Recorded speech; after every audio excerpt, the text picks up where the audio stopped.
CEO Ronald Hicklin from Creating the Difference. Today we're going to talk about the Ebonite, the One Reverb. What's cool about this particular bowling ball is that I have a little bit of history with the core shape because I designed it in 2006. The One Reverb features the Centrex symmetrical mass bias core shape. We're going to kind of explain that to you a little bit.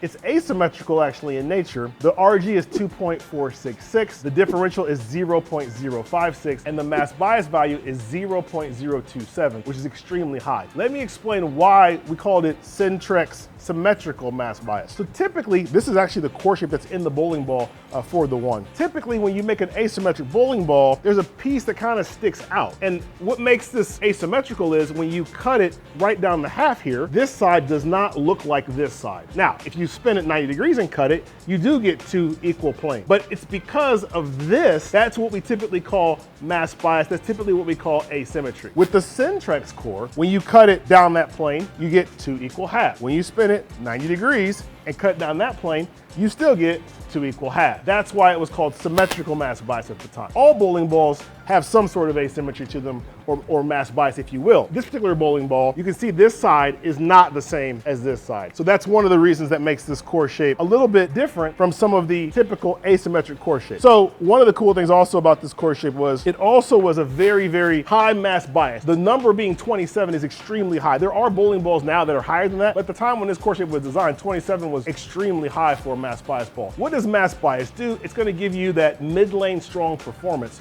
So I'm curious to see what happens when you pair this core with a brand new HK22C, which stands for cohesion, which really stands for has a sense, and they call it the GB 15.1 Pearl cover stock. We checked the durometer, it was 74. We scanned it, it scanned at 5,000 grit. They used their Brunswick factory compound on this bowling ball. Ball's drilled 55 by 4.5 by 30. And I can tell you, Tacky, I'm super excited to see what HK22C does on this core shape, and we're gonna find out right now.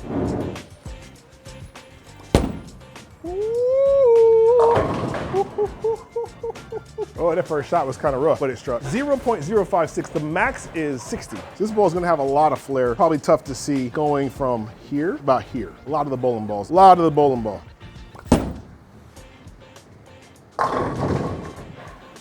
HK22C. So if you didn't know, there was a patent protecting scent. Over time, patents expire. So once that patent expired, that allows anybody to be able to kind of use the technology. There is something that is being used in this particular bowling ball and a couple of the other bowling balls, all the ones that say C or cohesion on them, they give them a little extra oomph. This ball has that too.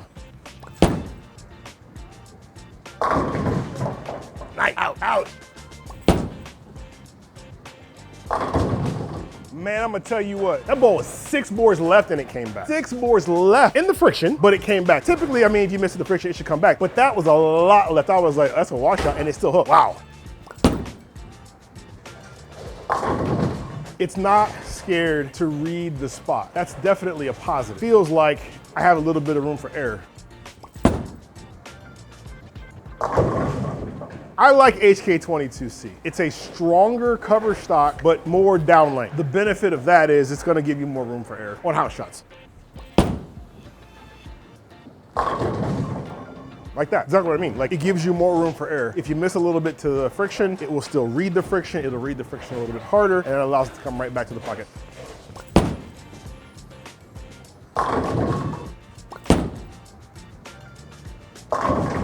In more oil, still reads the lane really good. More aggressive. I mean, it almost reads it like it's got some surface on it because it doesn't read it so late that you're like, all right, we're dead. But it also doesn't read it too early. Ooh, I was excited. I kind of felt that was gonna fall. It's good, man. You need to keep using that cover stock. You need to keep putting that on your high performance balls because when you do, it does the right thing. It's just the right shape. Red, teal, and black pearl. Watch this.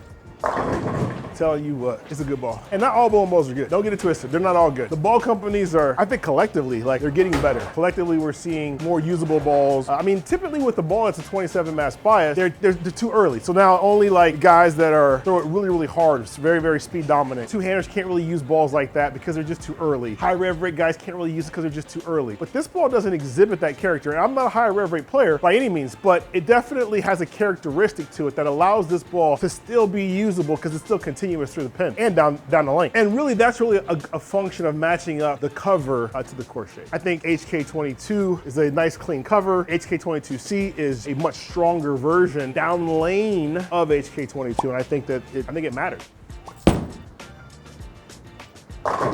Wrap 7. Hey, you know what? I know a lot of you guys are like, why don't you throw that clear ball? It ain't got no holes in it, but I'll throw it.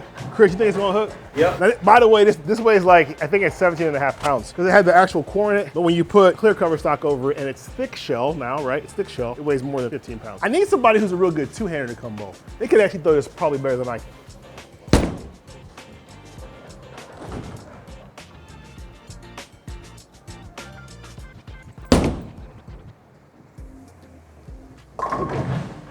I need it to strike.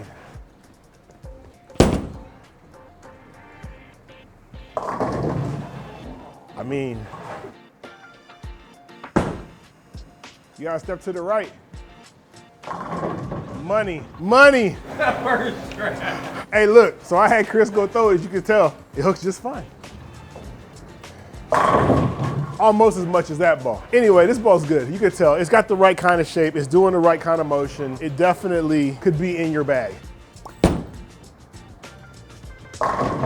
This might be the one for you. You have more information about this bowling ball, man. Look, leave us a comment. Tell us what your favorite bowling ball is of all time. I can tell you the one for me was one of my top 5, and this ball definitely is probably gonna make it to the end of the year ball battle that we're gonna have. We're gonna take all the best bowling balls of the year, and we're gonna battle them out to find out who can be #1. This bowling ball's got a lot of potential to make that. Anyway, you know what to do. Hit the like button too. Subscribe to the channel if you don't subscribe to us. Give us some feedback. We're trying new things all the time, trying to make the best content possible for you. Got a member of our staff. Join our staff, free to join, ctdbowling.com. 3 little lines, go to regional staff, join, free to join, you get additional information. You may be able to win a bowling ball. On behalf of Creating the Difference, I am CEO Ronald Hicklin. Talk to you soon.